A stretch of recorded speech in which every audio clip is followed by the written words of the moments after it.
Hi, my name is Scott Thomas from the Scranton Public Library, and this is a videotape of poet Lawrence Ferlinghetti reading at the Everhart Museum in 1984. It was part of the Friends of the Scranton Public Library poetry series, which ran from 1977 to 2001.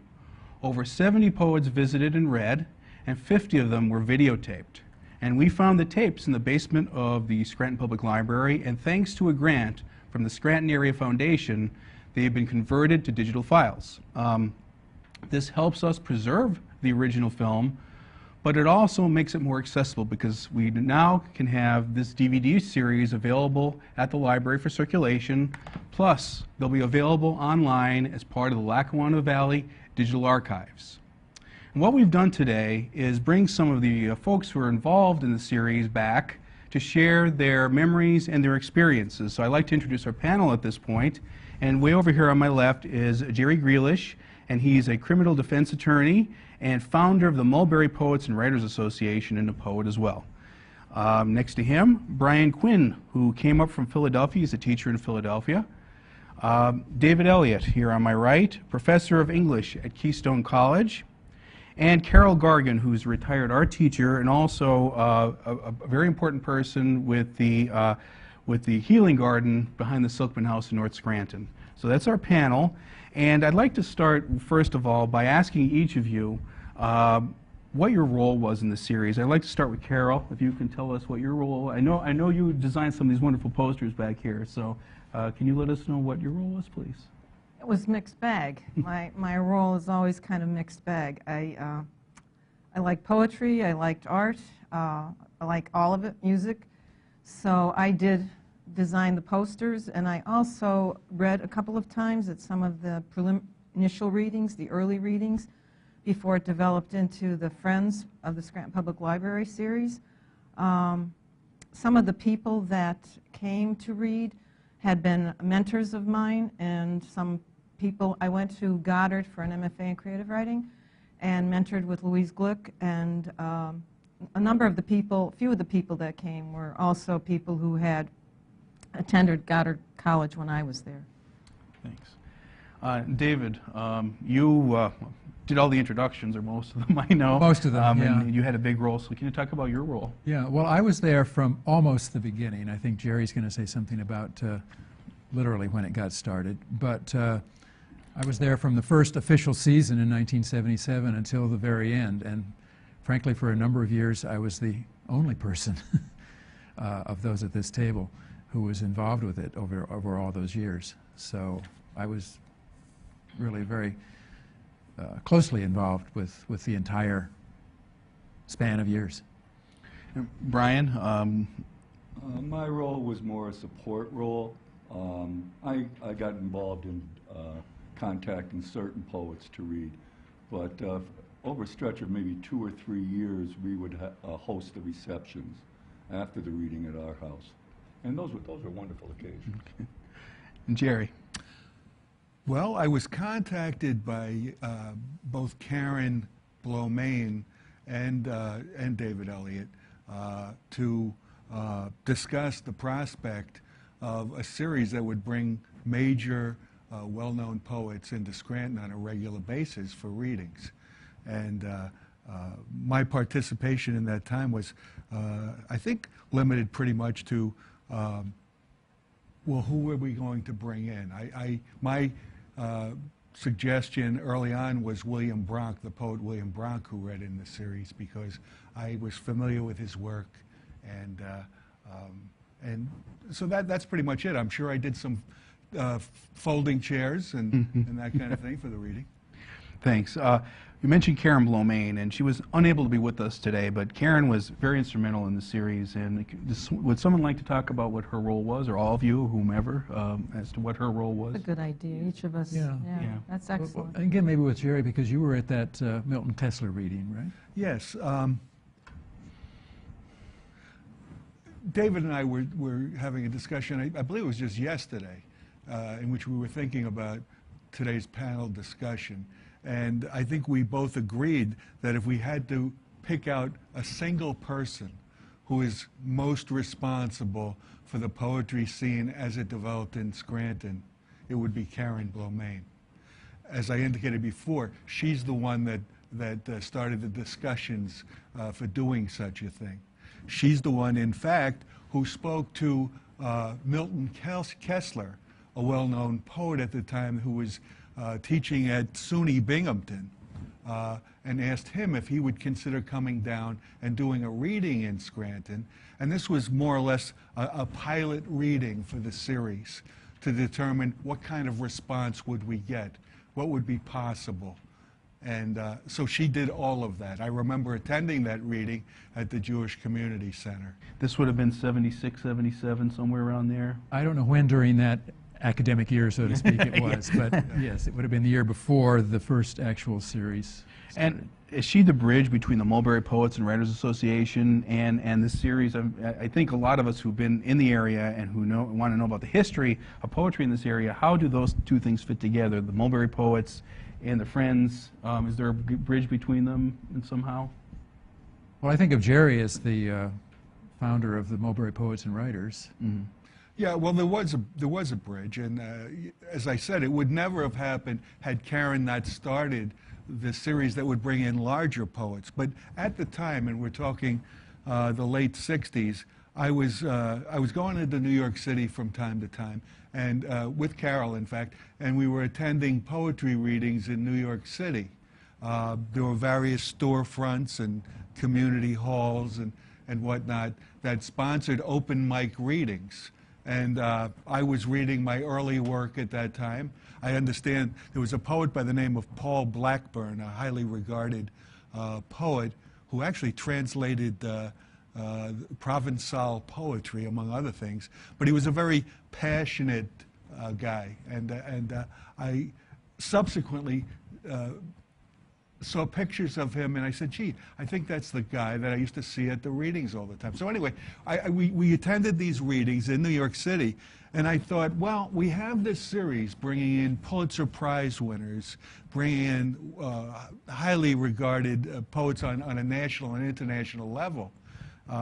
Wouldn't it be a good thing to start something of a local scene where we could actually invite local residents to read their poetry, because poetry is written everywhere, and bring them in and kind of develop a kind of parallel scene, and so that's what we did. Now, Karen is seen in some of the later ones, so she must have been involved in this for a long time, and I'm talking about the Friends series now. Yeah. She was involved, yeah, right from the beginning. And a friend of hers, and a friend of all of ours, actually, named Dorothy Reddington, who worked at the public library at that time, and was instrumental in getting the Friends of the Public Library on board as a sponsor of the series. Dodo and Karen, Dodo is what everybody called Dorothy. Dodo and Karen were really the energizers who got this thing started. Though I seem to recall that William Bronk came down and read at Mulberry Poets. So Mulberry Poets also had a certain national dimension, and so did Gilbert Sorrentino, if I remember correctly.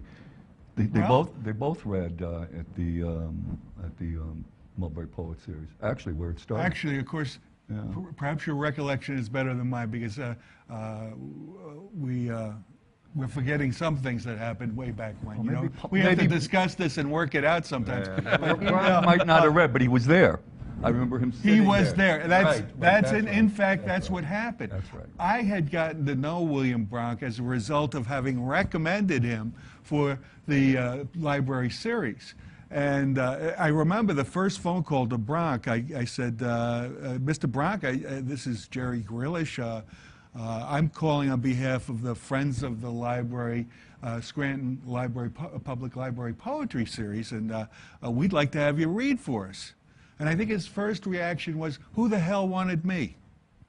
And I said, well, as it turns out, I said, it was me.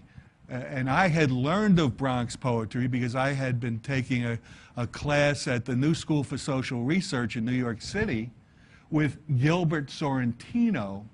And Gilbert later became a writer in residence at the University of Scranton. So he actually Sorrentino read some poetry and talked about Branch in that class. And he said that this is a guy that writes poetry unlike anybody else. He violates all the conventional rules, and yet what he writes is incredible stuff. He's from New York State, right? He's from New York State, Hudson Falls, actually. Okay. There's actually a biography of his work. I brought a couple of books in case his name came up. There's a book entitled The Force of Desire, a life of William Branch written by Lyman Gilmore.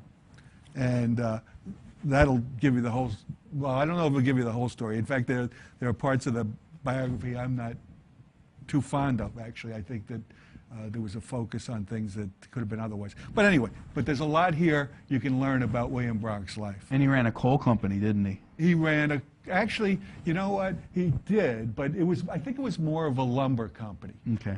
When I first went up to see him, and I had that opportunity because I availed myself of it. I said, would you consider looking at some of my poetry? Now, this is back in, what was it? 1978. And he said, sure, send me some poetry. He says, I'll take a look at it, and I'll get back to you. So sure enough, he did, and he invited me up to see him. And so I actually got to know him and became a friend of his on a certain level, at least, for a while. I think just to kind of sum up something is that over the years we thought of the Mulberry Poets and Writers and the Friends of the Scranton Public Library series as being complementary, and the one, with a few exceptions, focusing on local poets, and the other, with a few exceptions, focusing on nationally known poets. And getting back to that original question, he actually came to the reading at Scanlon's Saloon. I had told him about we were going to start this local series, and he showed up. I mean, I was totally surprised. I had no idea he was coming, but he did. And Brian is right to say that Gilbert Sorrentino and another poet by the name of Michael Heller, who had larger reputations in the poetry world, read at the Mulberry Poets and Writers that first year. The distinction between the two series came home to me personally when I got back to the area. I was very young, and I asked David, I said, can I read for the Friends series? And he goes, you may want to go to the Mulberry Poets Open Readings and get started there. And then I realized you didn't just take anybody for the Friends series. It had a certain national reputation. You handled it very nicely and was much appreciated. So it made it very clear to me. One of the unusual things about the series is that it was taped, videotaped, a lot of them, 50 of them. And who decided to do that? Nowadays, with YouTube and iPhones, documenting someone through video is very common, but in those days it wasn't. Who decided to videotape them, and how did that come about? Well, I know that the first reading that was taped was Gary Snyder, and that would have been in the fall of 1978. I don't believe anything was taped the previous and first year. How that came about, I'm not exactly sure, except I know who taped it. Would you know, Brian? I wouldn't. I wouldn't. I don't remember how that started. No. But it was the library that was taping it. Yeah, it was the library that was taped it. Yeah. I believe the library had a community access television station in those days. I'm looking at Jack Finnerty to nod yes. And in those days, and later too, and that's probably how it got started. Who was responsible for actually taping them? Jack Finnerty. Okay. And David, you told me that some of them didn't agree to be taped. Is that true? That's true. Two refused. One was Louise Glick, and the other one was Mary Oliver. But everybody else said yes, really had no problem with it. We had some problems, though, I think, when we did the symposiums. Didn't we? Like the environmental one? Which that was were not taped. Right. They did not survive, so that's my assumption. They were taped? No, I don't think they were taped. I don't think they were either. Yeah. That's Yeah, funny. because I haven't found them. But I honestly don't remember why. I'm not sure it was because they were refusing. Mm-hmm. Did you have some where there were technical problems that simply prohibited the taping of them at the time? No, I don't think so. Okay, so. And as you said, it held up the reel. It was originally reel-to-reel tape. Yes, the later ones were straight to VHS, from what I can tell, Right. at least. Now, and there are about how many poets a year would you bring in? The average was 3. Sometimes it was more, sometimes it was 2. Okay. And can we talk a little bit about how it was funded? Because I hear the introductions and I'm stunned at the governmental funding that was involved in the series. Can you talk a little bit about how it was funded? Yeah, I'm not sure about the first 2 years, but I do know that thereafter it was funded largely from grants and from fundraising in the business community, and sometimes people other than the environmentalism symposium that we had. A great number of people contributed to that. That was probably the largest single event that we had. But usually we would get a grant from the Pennsylvania Council on the Arts. When it started, and it was not there at the beginning, we would get grants from the Lackawanna County Arts to the People program. For the environmentalism symposium, I remember Carol and I going down to the Scranton Area Foundation and got a Scranton Area Foundation grant for that. I think there was one event that was funded with a grant from the Pennsylvania Humanities Council. So a number of granting organizations. And then, as I said, the contributions of businesses in the community, a great number of banks would contribute a little bit. That would be the matching funds. And so the Friends of the Library itself as an organization, although I'm not sure about the first 2 years, did not contribute money. We did not take money from them. We were responsible for and successfully raised all the money we needed for the series. And that just paid for the poets' travel expenses Yeah. and fees and things like that. And it was always our intention that the readings would be free of charge, although sometimes we would ask for suggested donations, but it wasn't something where there was an official entry fee. Okay. I mean, obviously nowadays, trying to fund something like that using governmental grants, it would be very challenging. You know, and that's what struck me when I was hearing the introductions and the listing. Now, let me ask you, when the poets came, what was involved with their visits? They would show up and they would arrive at Scranton. Can you walk me through what might happen? Who entertained them? And what was that like? Well, that was afterwards. They'd be met and they'd be escorted to dinner, I believe. Yeah. And then they would go to the reading. And then after a certain time, there were receptions at different places. I remember Dorothy Reddington and Karen had the first reception for David Ignato. And then for a while, the receptions were held at my house. Yeah, really for a number of years at Brian's house. Yeah. And all of us here had dinner with one poet or another, many poets in certain cases. Mm-hmm. I would point out that this was so long ago that we had dinner with Gary Snyder at the Dalton House, which is now extinct. It's now a parking lot or something. The posters, Carol, are very, very, very attractive posters. How did you work from photograph? I mean, how did you do them? When we decided on the poets, a PR packet would usually come, and there would be a photograph in there, and I would always contact and get permission to use that photograph for a poster. That's pretty much how it came about. How long would it take you? I'm not an art person, so I'm always amazed. How long? Well, there's no, it depends. Yeah. Depends on a lot. It's like writing a poem. Mm-hmm. How long did that poem take, and how long did that poem take? They're all variable. I understand. Now, in looking at some of the readings as I've been working on them, were there times, those of you who attended the readings, when the poet was reading poems and you thought, I'm not sure where he's going with this, and the subject matter got a little interesting, where you didn't really expect him to go? Did any of that happen? I can think of one. I can think of a couple, but Robert Creeley chose to read as one of his poems, and I must say that Robert Creeley has been one of my favorite poets really for my entire life, and I think he's a very important poet from the 50s on. Had a lot of work to choose from, but he chose, among other things, he chose a poem about his fistula, which is a physical ailment that the less said about the better. But, and you know, I can understand his writing the poem about it, but I think that made some people uncomfortable to hear about that medical condition. Didn't he read a long prose piece too, which surprised people? They were expecting poems. All poetry? Yeah. think one of the most beautiful readings I attended was something that was a complete surprise. Tess Gallagher, I believe it was, broke into an Irish song, singing. We must have that on Yes, the... do. I It mean, survived. that just It was... survived. I said, that's really what poetry was about. Yeah, yeah. That's right. So for me, that was, poetically, that was the most beautiful things I experienced. And the integration of music into the poetry reading is also, Robert Bly comes to mind, who played guitar. Not a guitar. That Was it a not a kind of guitar? kind of a It was lute. hard to tell. It's kind of a I think lute. yes. Not well tuned, from what I could Not tell. well played.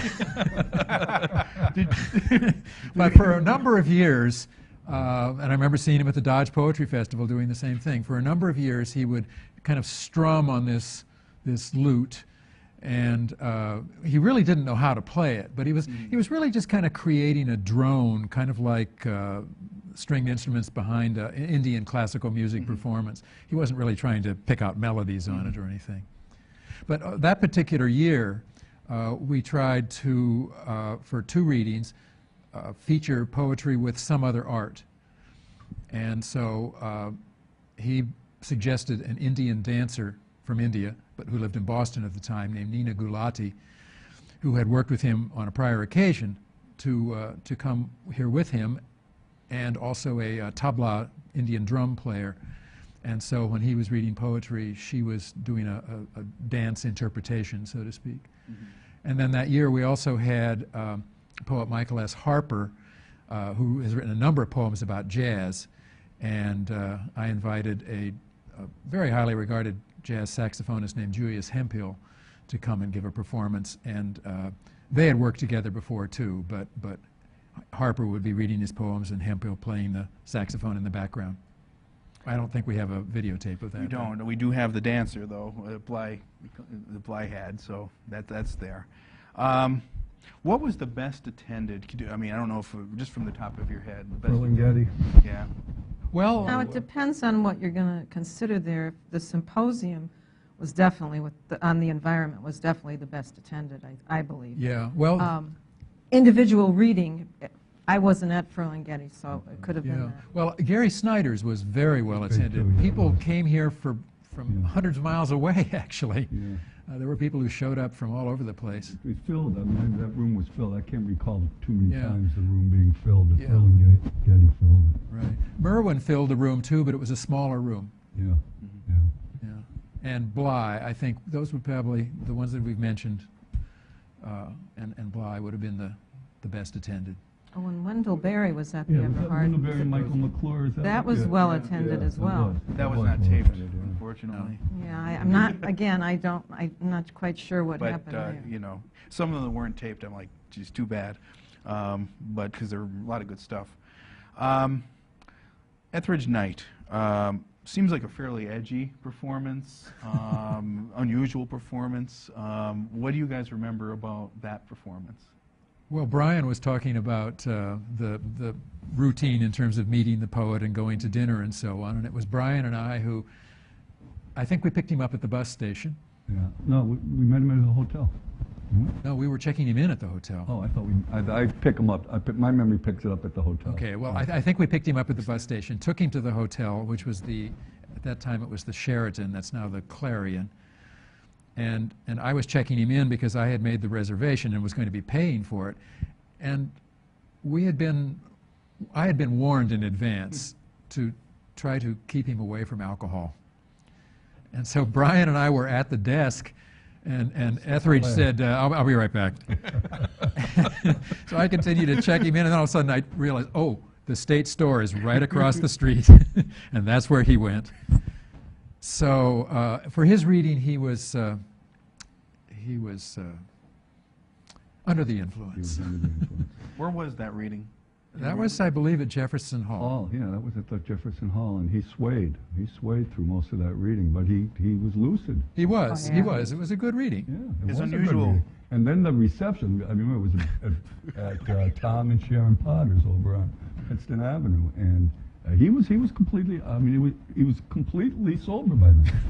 And he was. And there was I like think he an ice actually- storm after it, too. Oh, I don't remember that. I remember over the ice storm. You had to drive back I'm glad to say that just in the last 6 months or so, I've seen 2 or 3 articles about him. I think that, you know, sometimes a poet will die and then kind of be neglected for a while. And like I said, there's more attention being given to Etheridge Knight. It was really a very interesting poet. Oh, he was. His stuff was very, very, very good, yeah. W.S. Merwin, Scranton native, and when he came back, did someone give him a tour of West Side, which is, I think, where he was from? Yeah, well, he drove here. He was recently remarried, and he and his wife drove here from New York City. For many, many years, he had an apartment in New York. And so he was on his own. But he told me that, yes, he was going to be going down to West Side, and also his family had a little cottage on Lake Sheridan, up near where I live, actually. And so he was driving around the area himself, but quite a bit. Okay. Because he hadn't Kind of been knew back to the this, lay of the land. he hadn't been back to this area for many, many years. And David, you have Ferlinghetti, speaking of Ferlinghetti, had some issues or concerns about the name of the poetry series. You were telling me a story. Can you tell me what that one's about? Well, he also drove here from New York City. He'd flown in from San Francisco, where he lives, and we were meeting him at the Everhart Museum, and he came in and we introduced ourselves, and shortly afterwards he said, "I'm so glad to see all you people." He said, "When I heard that I was being asked by the Friends of the Scranton Public Library, I had this image of little old ladies, librarians with gray hair and white or blue hair," I think he said. So, in other words, looking like kind of like what maybe we look like now, but this was a while ago. My hair is not turning blue yet, so. Let me just interject something which was really remarkable. I just told Dave the story. I thought I told everybody by now. When Merwin, the reception was at our house, and I didn't know who I just guessed it was his wife, the woman with him. And I've wondered about it since. I thought, well, maybe she was an old Scranton friend, because at one point during the reception, she said to me, "I lived in this house when I was a little girl." Wow. Oh, yeah. That was. I think that's probably the most memorable moment in those receptions.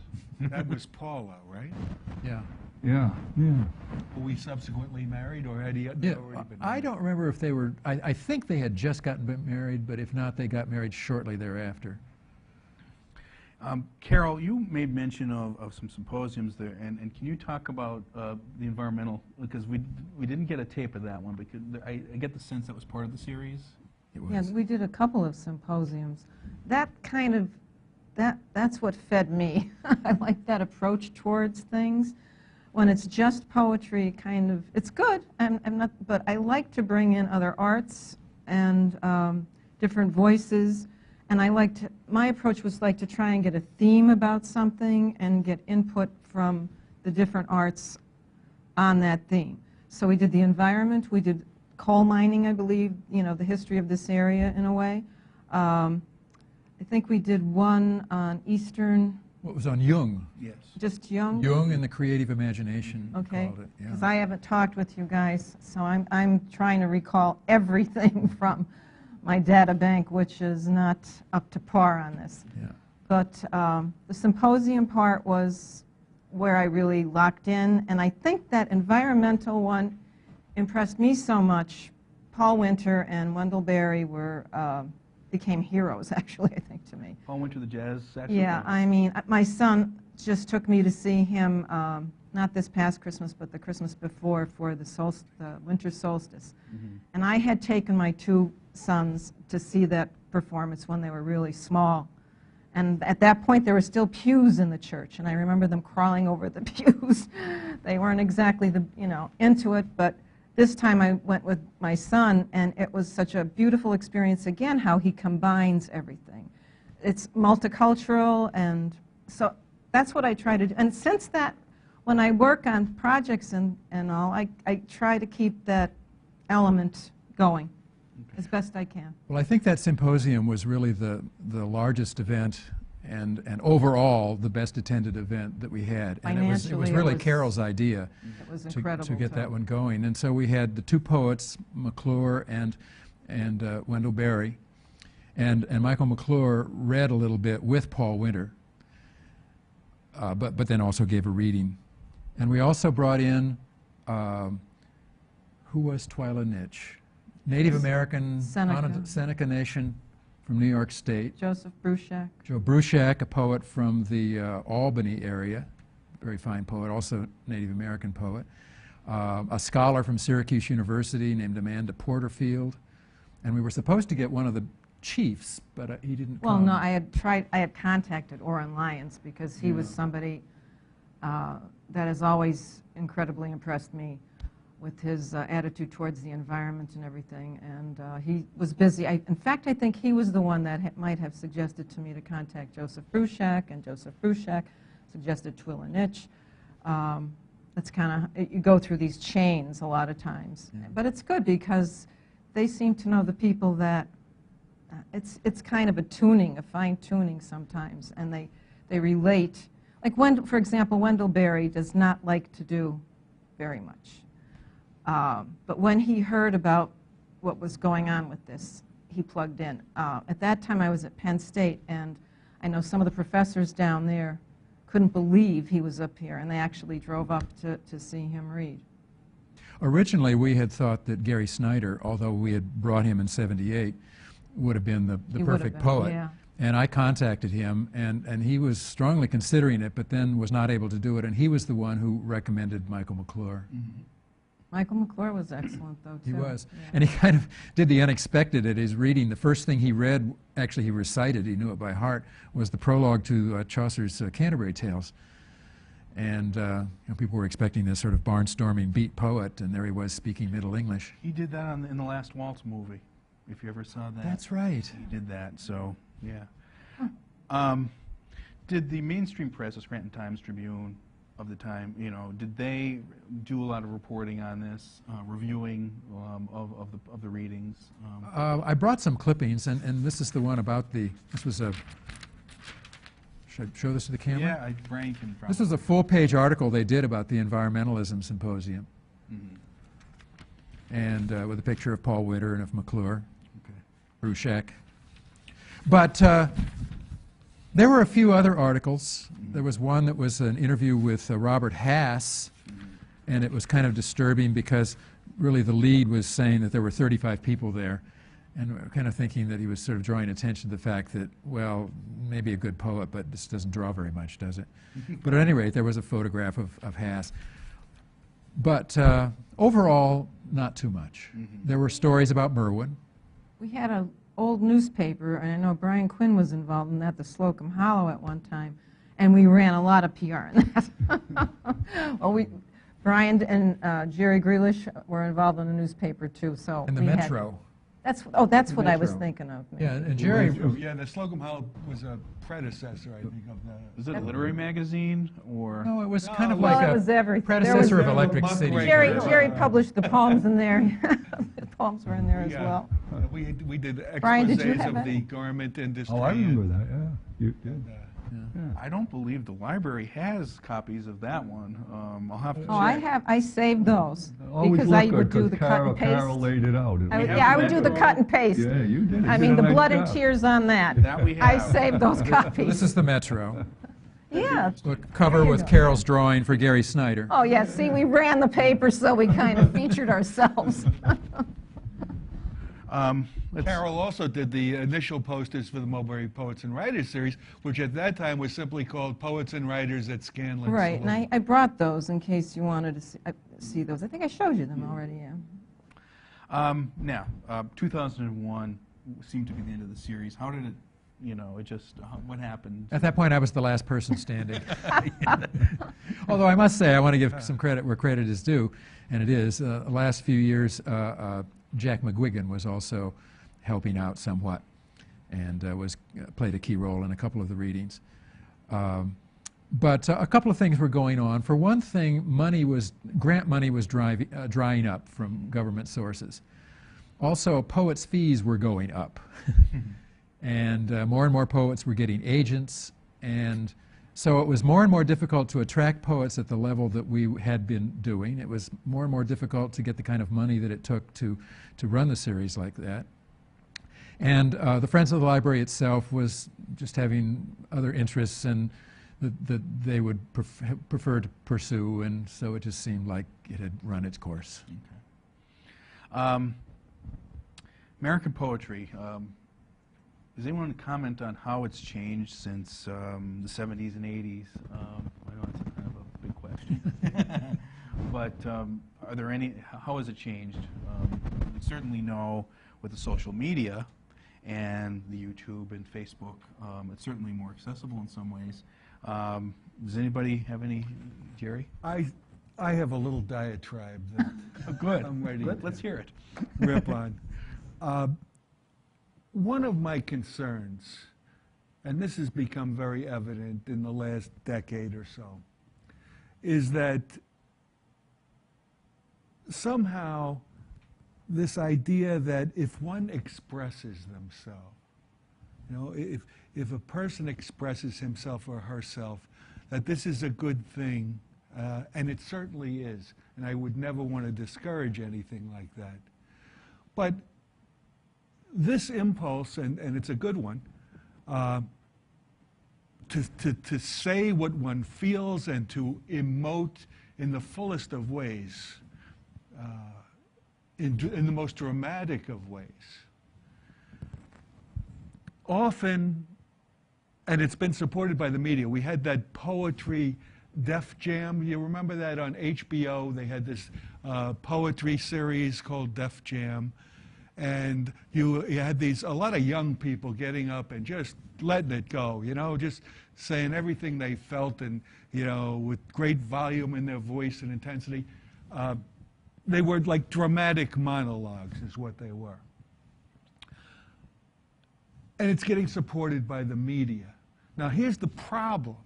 The problem is that while self-expression is good, in order to rise to the level of art, and I think that's what we, the members of this panel and Karen Blomain and those that aren't here, try to do, in order for it to rise to the level of art, there's got to be a concern for language itself.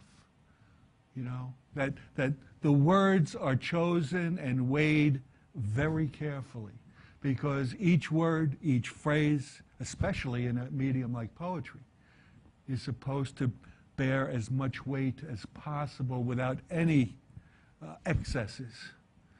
But the fact is, if you listen to this Def Poetry Jam, if you listen to performance poetry, which has really taken hold big time in this area throughout the country, you find, if you listen to the language and you get beyond, some of these young people are great actors. And I don't want to just limit to young people. There's people in their 30s now at least doing that stuff. But if you listen to the language, it's rather prosaic. There's nothing about the language that is inventive. There's nothing about the language that is, and there are varying degrees of this, of course. But I'm just struck by the fact that these people really don't know what writing at the level of art is, you know? So, I mean, somehow you want to encourage self-expression because, you know, of course, all of us started out, and we'd probably be embarrassed to read some of our earlier work, you know? But there's a point at which, between the media support and what have you, that this has been, you know, this has been acknowledged to be some form of art, and I think it falls far short. David, you teach a lot of creative writing courses, right? Yeah. Are young poets surprised at the amount of technique and craft involved with it when they come out of high school and they're just starting to write, and it's all self-expression at that point? Are they surprised at... They are, because most of them think of poetry as where you can get away with everything, so to speak, or anything, and not really have to, you know, anything is a poem if you call it a poem. Mm-hmm. And the idea of the craft of poetry is something that they really, most of them have not been introduced to at all. Mm-hmm. And some of them really chafe, you know, they, no, I don't want to limit myself. I was just talking the other day to a poet who was one of his students was saying, I don't want to read any other poets because I don't want to be influenced by them. Which is not the way, Good line. not the way most poets for thousands of years have operated. You're building off of a tradition, and you really have to know the tradition. If I could say a couple of words, for me, you talked about media and all, and I think this has been in the background looming for many, many moons. I think Dave mentioned that a lot of the poets have agents now, and the fees are going up so much on these poets. I think we've developed kind of a cult of the personality in this country, or not just this country, cult of the personality. So if you can create a personality that sells, however you need to create that, okay, and there's a lot of techniques and things. I think they probably have a book somewhere where they can create this, which is, again, partly why I remove myself and try to get people in these settings where they kind of have to work together, so that the personalities have to give and take, so they can't just, it's just all about me. That's why the symposium thing, that approach, or working together, intrigues me so much, and I like to work that way. Because it can't just be the one personality, so it kind of works. And then I also like to have, again, like the themes where you are trying to work together for a common theme, whether it's the environment or history. Well, those are my thoughts, just I guess, about It must have been interesting for the poetry. poets to be involved in those kind of symposiums. You know, it is different from just getting up and reading. exactly. Certainly. Yeah, You know. it taps a different. Cooperation, I think, becomes a thing, and when you cooperate, it can't be just your personality cult that's driving you, I would hope. Yeah, because we also had panel discussions in those symposiums, and the poets would be there with maybe a scholar or whatever. Well, dialogue, kind of like this. Dialogue, yeah. You know, and the progression, being that we're talking about the progression of poetry over the years, is only further affected by the fact that these things called books are becoming somewhat obsolete. I mean, we look at the closing of Borders bookstore, and so many bookstores going under anymore because of, well, we have Kindles, and we have online literary magazines. So the heft of a book can actually, you know, I mean, not that you can't look at the written word on the screen of your computer. I just think there's something different. There's something different about it. And the focus on the words, on the language that one could get from a book is fading, One of the things that I think several of us have been saying is that the poets that we like are poets whose work lives on the page. And they may be very good readers of their own work, they may be mediocre readers of their work, but the ultimate important artifact is the written word on the pages of a book. And it's going to be interesting to see what happens as paper books become less and less of a presence, and what effect that's going to have on the art. Originally, though, poetry was an oral medium. It was. And in some ways what we're doing with the series is we're hearing them read. And as you said, some of them are better than others at reading their own work. One of the things the new media does give us is the ability to hear people read their own work very easily through YouTube and other, so maybe that's a good thing too. Though I, like all of you folks, am very wed to the printed word. And others in my family have Kindles and things like that. Well, one of the things that I always like about poetry readings, especially when a person is a good reader of her or his work, is that thereafter, when I read their work on the page, I feel I have better access to their work, to their voice that's there. And so I think that's a valuable role for poetry reading series. Yeah, and you know, you look at young people, my grandchildren, for instance, you don't want to discourage reading, and so even if you have your reservations about Kindles and the electronic media taking over, you don't want to discourage your children from any literature and access to language. You know, so in fact, ironically, you find yourself encouraging something that you have your reservations about. I mean, that's the kind of world we live in, it seems to me. Yes. Does anybody have any final thoughts? Anything I missed in our discussions? Anything they would like to add? No?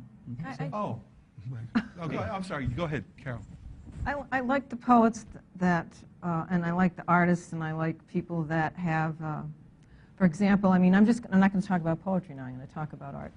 Even a lot of the artists now that are doing art that disappears. You know, it's if you really want to save that art, you're going to have to take a couple pictures of it or a video of it. There's something good, in a sense, about some of that's happening too. Everything's like a double-edged sword. And the poets but I wanted to get back to the poets that I was the fondest of, I believe, because the purpose in their writing seemed to be bigger than themselves.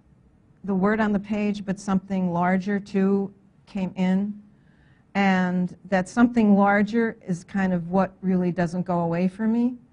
And I think, like, again, Wendell Berry, Paul Winter, who's a poet really with his music, and W.S. Merwin as well.